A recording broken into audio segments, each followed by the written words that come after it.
Hey everybody, a great, wonderful, warm welcome to you today. Bob DiGiacomo, Destiny Road, Intentional Growth Coaching. And today I'm bringing to you part one of a podcast that I'm doing on Acres of Diamonds. And this also corresponds, now I don't know if the book is going to show properly whether the title's backwards, but Think and Grow Rich.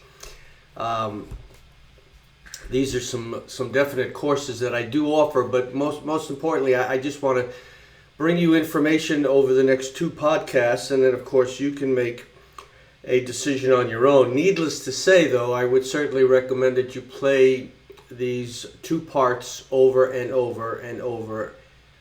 Each time you play it, more of it will sink in. And what does that have to do with Acres of Diamonds?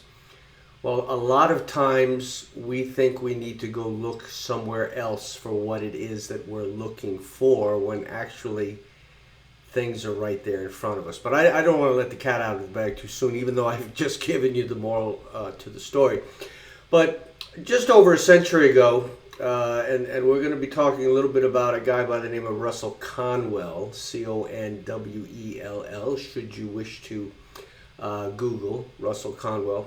Now, he was famous for the lectures that he gave, and he especially encouraged people to listen to the story about Acres of Diamonds.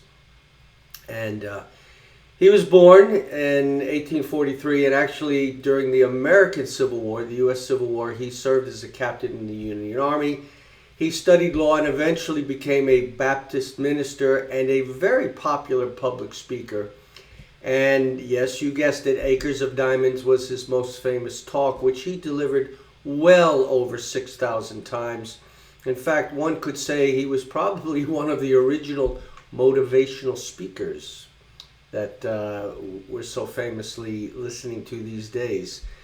Now, he was also referred to as a penniless millionaire, and his famous message will and should challenge you to seek opportunities about true wealth right in your own backyard, because it's those same principles that helped transform him into one of the most charitable millionaires during his time.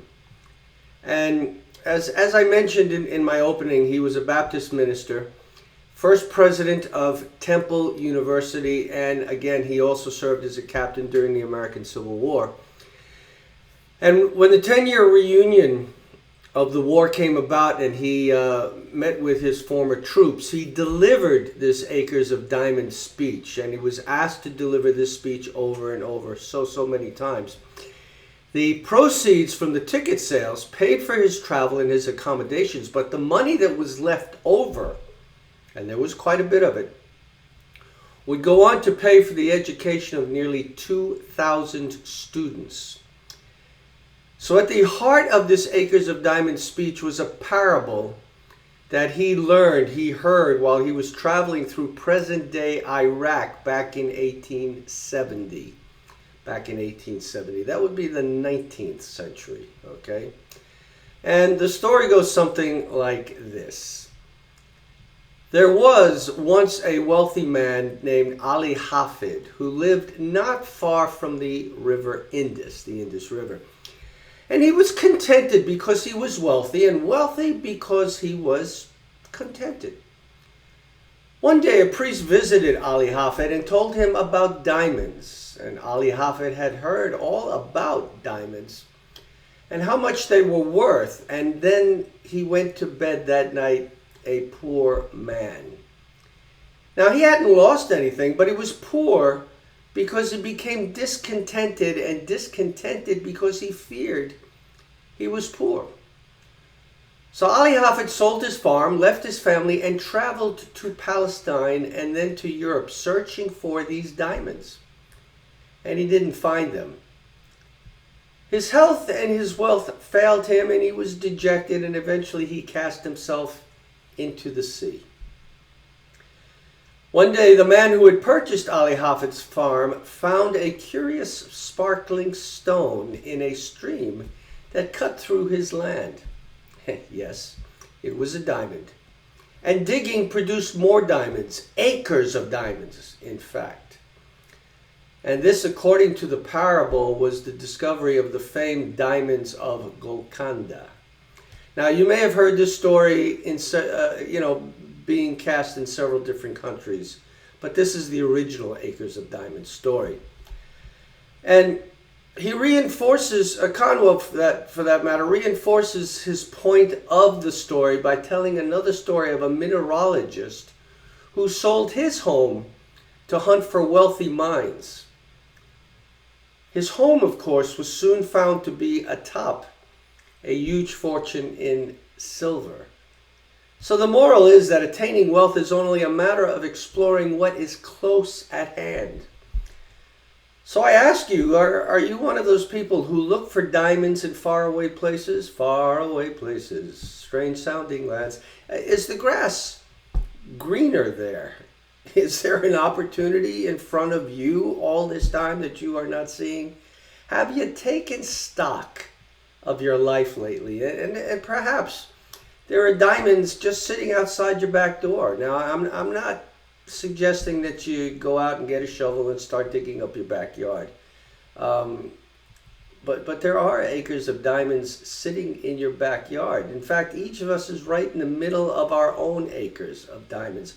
If we would only realize and develop the ground we're standing on, rather than going off and searching for those greener pastures. You know, opportunity does not just come along. It's there all the time. We have to see it.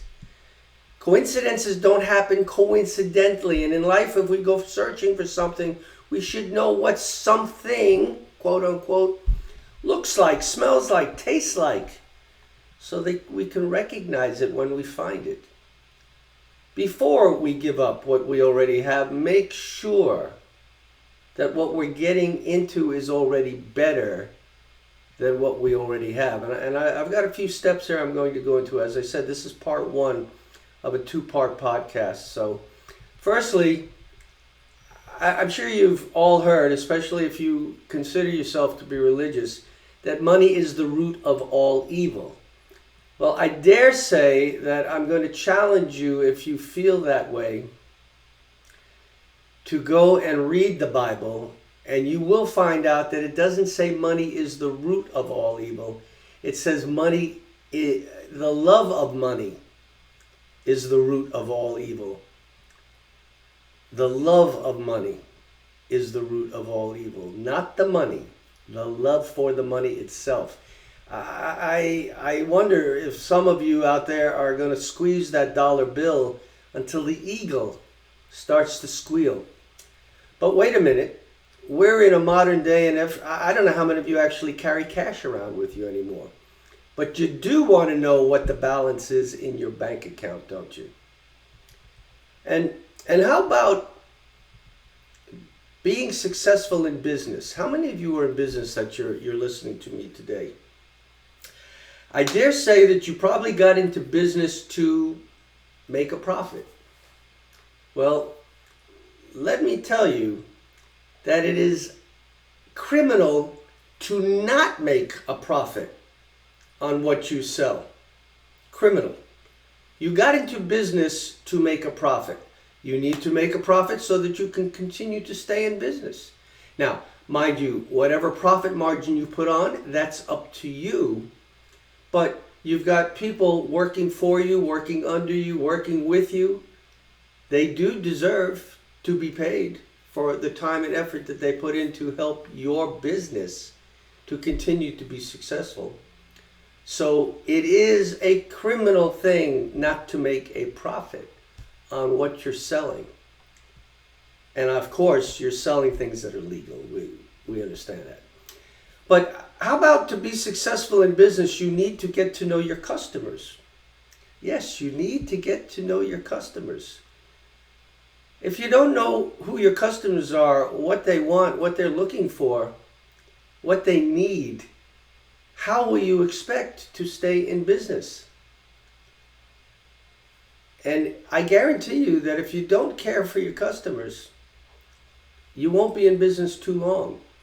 Especially with this pandemic thing that so many of us have been through, gone through, going through. I can only tell you the number of times I've been to some stores. Now, I can refer to this in Bermuda mostly, where I've gotten what I went in to get, and I've gone to the cashier, and the cashier simply says 3 words. Is that all? And it frustrated me many times because I lost it a few times. It wasn't the fault of the cashier. The cashier had not been properly trained. They did not get to know their customers. Is that all? Sometimes I've commented back, what? I haven't spent enough money in your store today? But then I realized it wasn't their store. To be successful in business, you need to get to know your customers, and you need to ensure that your people are trained to care for and take care of those customers.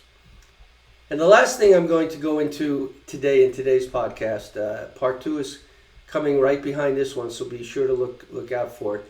This will be produced as a YouTube podcast as well as a audio podcast, and so you can take me along with you wherever you go and hear this over and over.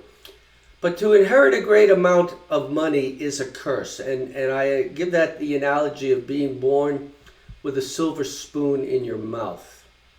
It's actually a handicap. Sometimes we should actually pity the children of the wealthy, because they will never know the best things in life. And one of the best things in our life is when a young man, young woman has earned their own living. Okay? Now, there are families out there where even though they would have been born with a silver spoon in their mouth, their parents ensured that they learned what was necessary to be learned so that they did not act like they had a silver spoon in their mouths. They actually went out and worked for it and for the family business. So let me know what you think. You can always reach out to me at intentionalgrowth@icloud.com. And I also have another email should you want to use that one, Destiny Road, all one word, at icloud.com. And I look forward to hearing from you, speaking with you soon. Again, remember, this is part 1 of a 2-part podcast. And you do want to tune in for part 2 so that you can fully understand the basis of what Acres of Diamonds is all about. The real title is, Are You Looking for Diamonds Elsewhere When They're Right There in Front of You? So until next time, I'll see you in part 2. Bob DiGiacomo, Intentional Growth Coaching and Destiny Road. Remember, you're only one step away from the journey of a lifetime. Make it a great, wonderful, and intentional rest of your day. See you soon.